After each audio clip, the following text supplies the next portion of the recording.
নমস্কার বন্ধুরা, অর্ণব কিডস চ্যানেলে সবাইকে স্বাগত। চলে এসেছি আজকে জমজমাট একটি রেসিপি নিয়ে, ব্রেড রেসিপি। দেখুন, আজকে আমি সকালের নাস্তায় ব্রেড দিয়ে একটা সুন্দর রেসিপি বানাবো, তাই ভাবলাম আপনাদের সাথে এটা শেয়ার করি।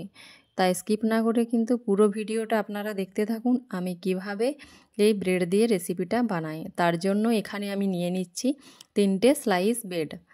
এরপর এই ব্রেডগুলোকে আমি সুন্দরভাবে কাঁচির সাহায্যে টুকরো টুকরো করে কেটে নেব। আপনারা চাইলে হাত দিয়েও এগুলো টুকরো টুকরো করে নিতে পারেন, কিন্তু আমি এগুলো কাঁচির সাহায্যেই কেটে নিচ্ছি। দেখুন, সব ব্রেডগুলো আমি কাঁচির সাহায্যেই টুকরো টুকরো করে কেটে নিলাম। এরপর আমি গ্যাসের মধ্যে বসিয়ে দেবো একটা প্যান। গ্যাসের মধ্যে আমি প্যান বসিয়ে দিয়েছি। দেখুন, এরপর এখানে আমি দিয়ে দিচ্ছি 1 চামচ বাটার। এরপর আমি এই ব্রেডের টুকরোগুলো বাটার দিয়ে খুব সুন্দরভাবে ভেজে নেব। দেখুন, বাটারটা মেল্ট হয়ে গেছে। এরপর এখানে আমি দিয়ে দিচ্ছি ব্রেডের টুকরোগুলো। সুন্দরভাবে এগুলো আমি ভেজে নিচ্ছি।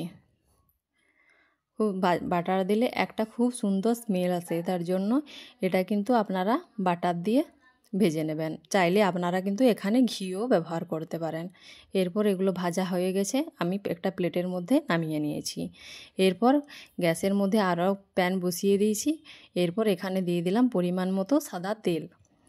এরপর এই সাদা তেলে ফড়ঙ্গে দিয়ে দিয়েছি গোটা জিরে, আর দিয়ে দেবো কুচি করে রাখা একটা মিডিয়াম সাইজের পেঁয়াজ।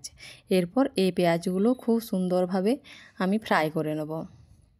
দেখুন, খুব সুন্দরভাবে আমি পেঁয়াজটাও ফ্রাই করে নিচ্ছি। দেখুন, নাড়িয়ে চাড়িয়ে আমি পেঁয়াজটাও কিন্তু ভেজে দিয়েছি। এইখানে কিন্তু আমি কোনো লবণ ব্যবহার করছি না। এরপর এখানে দিয়ে দিলাম একটা টুকরো করে রাখা টমেটো। দেখুন, সুন্দরভাবে আমি ঠিক এরকমভাবে কুচো করে নিয়েছি।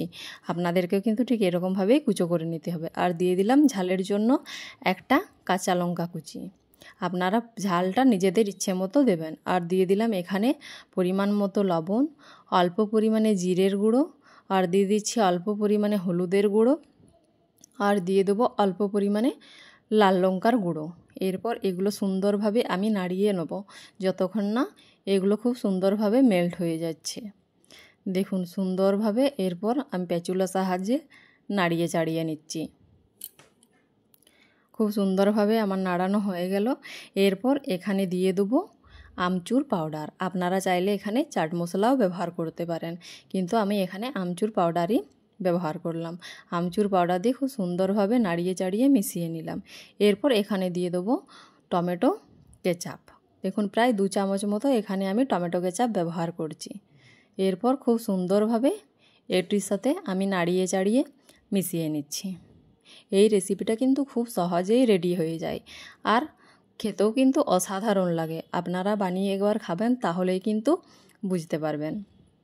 দেখুন, খুব সুন্দরভাবে আমি মেল্ট করে নিলাম। এরপর দিয়ে দিলাম ভেজে রাখা ব্রেড দিয়েও এরপর খুব সুন্দরভাবে আমি নাড়িয়ে চাড়িয়ে নিচ্ছি। দেখুন, খুব সুন্দরভাবে আমি নাড়িয়ে চাড়িয়ে এই মশলার মধ্যে মিশিয়ে নিলাম। দেখুন, কত সহজেই কিন্তু আমার রেসিপিটা রেডি হয়ে গেল। আমার রেসিপি প্রায় রেডি হয়ে গেছে। এরপর এগুলো একটি সার্ভিং প্লেটে আমি নামিয়ে নেব। তাহলেই কিন্তু আজকের নাস্তা রেসিপি আমার সহজভাবেই রেডি হয়ে গেল। যদি আমার রেসিপিটি কিন্তু আপনাদের ভালো লেগে থাকে, অবশ্যই আমার চ্যানেলটিকে সাবস্ক্রাইব করে দেবেন এবং লাইক, ফলো, শেয়ার, কমেন্ট করতে একদমই ভুলবেন না। ফিরে আসছি নিত্য নতুন ভিডিও নিয়ে। ততক্ষণ ভালো থাকুন, সুস্থ থাকুন, সাবধানে থাকুন।